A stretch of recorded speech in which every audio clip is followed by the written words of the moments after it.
Now, it's part of that market cycle again, where the feeling of FOMO is incredibly pronounced. Fear of missing out. So I dare argue that this is four of the most dangerous words in investing today because it's all in the psychology. Now, let's look at how 2023 started for many of these Chinese names. Alibaba up 16% year to date. Tencent up 6.5% year to date. But they gave a 5% yield equivalent of Meituan shares. So they're probably much closer to 11.5%. JD 11.5%, Pinduoduo 13.5%, KWeb 8.7% year to date. Let's not forget, the market only opened for 3 days since the start of the year. So the natural question is, what's happening? So from my rudimentary understanding, we are getting good news after good news after good news straight out of Beijing. China reopening, authorities boosting confidence, shifting to growth, regulations loosening, and just today, it's confirmed that Jack Ma gave up control of Ant Group, probably signaling to the broader market that we might finally be due for an IPO. So Jack Ma was the one that instigated this whole tech crackdown episode, right? Wrong. Personally, I don't believe it was Jack Ma that kickstarted the tech crackdown. It was long overdue, but we can agree to disagree. So you know what can never go wrong? Liking that smash button, of course. So please right that wrong immediately. So on the Ant Group news, this was the largest restructuring yet. They have taken several initiatives since 2021, but it has always still been under the supervision of Jack Ma. Officially, Jack Ma actually only holds around a 10% stake in Ant Group, but he exercised control over the company through related entities and related parties and had more than 53% in voting rights. So this is coming to an end, as after the restructuring, major shareholders of Ant Group will now independently exercise their voting rights. So I think many investors on the sidelines have been waiting for this specific event to happen for more than 2 years now, because surprise, surprise, the tech crackdown has been more than 2 years. So even though it's not anything impactful in substance, it has a very big ceremonial meaning. So the whole episode supposedly started with Jack Ma's Fury speech and then the rug pulling of an IPO back in 2020.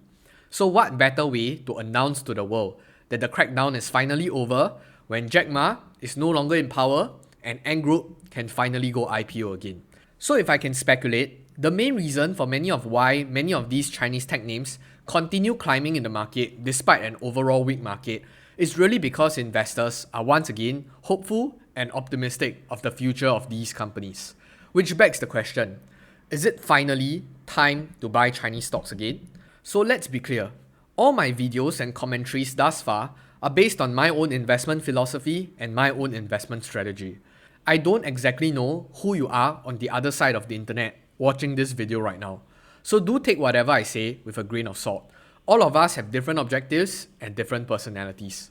In hindsight, of course, buying Alibaba at $60 is better than trying to chase it at 107 today. But that's the past. We can't turn back time. Personally, however, I don't like chasing stocks. Instead, I like catching falling knives, because falling knife is my middle name. Jokes aside, I prefer to buy when there is fear on the streets. But that's my way of investing, and I'm not saying that this is the superior way or not. Now, if you were to ask me, hey Chiking, is it still a good time to buy Alibaba or insert any Chinese tech names here? My position has been and always will be the same. Understand the company, do your due diligence on it, don't overpay for valuations, and just monitor the company and wait on your ass. All I have to say is this. Even if you were to go out onto the open market and buy at today's price, whatever Alibaba is trading on the New York Stock Exchange or on the Hong Kong Exchange, you will still have a lower cost basis compared to me. Mine is at 116.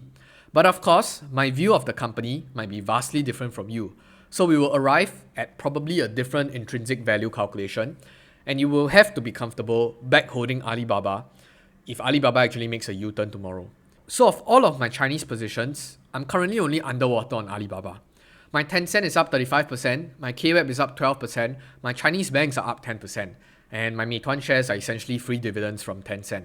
So my biggest loser is still Alibaba, because I've started accumulating them way too early on, and hindsight is 2020, compared to the rest of my positions. and it's definitely a good lesson learned here. So let's pivot over to talk about the different investing styles for a moment. For me, I would probably consider myself as an investor, in my humble opinion. So I look at companies, I like the business, I like what they're doing, I think there's fairly good economics, I think I'm paying a fair enough price for it. I'll just buy and wait and ignore all the noises. So I can be stuck holding a company for 2 years, no problem.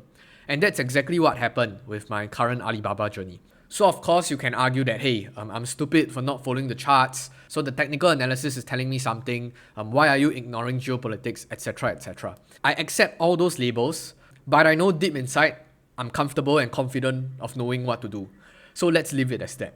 So let's switch over to the trading perspective. So in trading, charts probably trump all other factors. By other factors, I mean regardless of how fundamentally good the company is or how good the valuation it's trading at, you never catch a falling knife. So for traders on the side that want to capture the trend and to profit from this upward trajectory, I think you guys are even smarter than I am. So you don't need me to teach you or to advise you on how to enter, when to stop loss or when to take profit, etc. So here comes the problem, especially for those of you or the viewers out there who are probably somewhere in between. So you want to invest for the long term and maybe hold strong and quality businesses in your portfolio, but at the same time, you also like to look at charts and determine your entry based on the price movement of the particular stock. So you might have missed buying Alibaba when it was sub 80 or even sub 100 and considering an entry now. So what should you do? So before I say anything, I just want to get 2 points out there. Number one, there is more than 1,001 other high quality companies out there. So you don't have to be too fixated on just Chinese tech specifically. If you miss the boat, you miss the boat. You don't have to chase. Number two, you need to be extremely frank with yourself. If you're asking this question right now, is this for a trade or is this for an investment?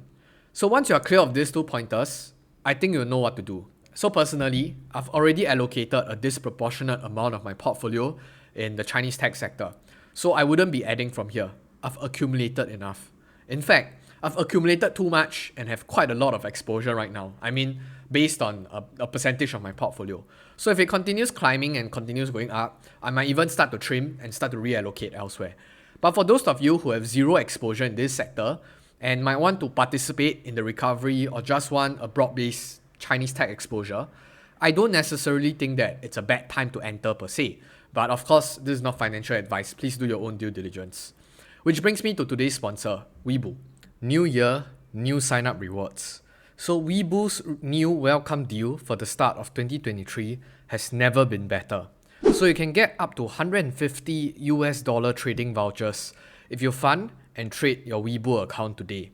So all you have to do is to sign up for a new account with the link below and deposit at least 2,000 Singapore dollars and execute one buy trade on a stock or ETF and one mutual fund, coupled with buying one option, and you will get to enjoy a whopping 10.5% return on initial capital. So for those of you who are still considering sitting on the sidelines, I don't know what's holding you back. So when the markets are slowly selling down and S&P 500 just keep grinding downwards, I think it's a good opportunity to start dollar cost averaging into the markets. And you can even get an additional $150 to do so. So Weibo prides itself on zero commission trading, and you can stop paying all the redundant commissions and use it to buy more shares. So recently, they've also allowed for a zero fee subscription and redemption of mutual funds on their platform. So don't let this opportunity slip away so easily. Link to sign up is in the description box down below. Thank you Weibo for sponsoring this video. So before I end off this video, this could just be a word of caution for anyone that happened to watch until the end of the video.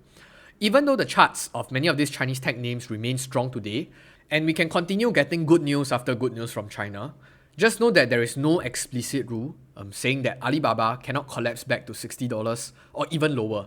So nobody has control over the stock market like that. So for people trading, you have your own rules, following your own indicators and setting your own stop loss. So for those of you investing, you do your own research, you build your own conviction, and you allocate capital accordingly. So just a word of advice, I just want to caution against those that came in with a trading mindset, and when the market suddenly turned against you, the trade suddenly becomes an investment and you are stuck back holding. So that's the last thing I wish would happen onto you. If not, I'll see you in the next video, but more importantly, I will finally see you on the moon. Goodbye.